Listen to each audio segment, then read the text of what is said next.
நம்ம ஒரு ரிச்சான ஒரு ஃபேமிலி பாக்குறப்ப வந்து இந்த மாதிரி ஒரு ஃபேமிலி நம்ம பிறந்திருந்தா நல்லா இருக்கும்ல. ஸோ நம்ம அப்பா ஒரு பில் கேட்ஸோ அம்பானியா இருந்தா சூப்பரா இருந்திருக்கும்ல அப்படின்னு சொல்லிட்டு. பட் ரியாலிட்டிக்கு என்ன அப்படின்னு பார்த்தீங்கன்னு அந்த ஃபேமிலி இப்போ அம்பானி ஃபேமிலி எல்லாத்தையுமே எடுத்தீங்கன்னா ஒரு காலத்துல வந்து they are not rich. So ஒரு காலத்துல ரொம்ப பூரா தான் இருந்திருப்பாங்க.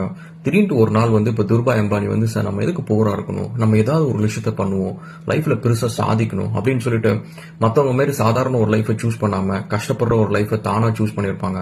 அதை நம்பி நைட்டும் பகலமா வேலை செஞ்சிருப்பாங்க. அது கனவு பின்னாடி ஓடி இருப்பாங்க. அந்த கனவுல 1000 தோல்வி வந்திருக்கும், 1000 தடங்கள் வந்திருக்கும், 1000 பேர் கிண்டல் பண்ணியிருப்பாங்க, கேலி பண்ணியிருப்பாங்க. அதெல்லாம் பொருட்படுத்தாம அதெல்லாம் தாண்டி போயிருப்பாங்க.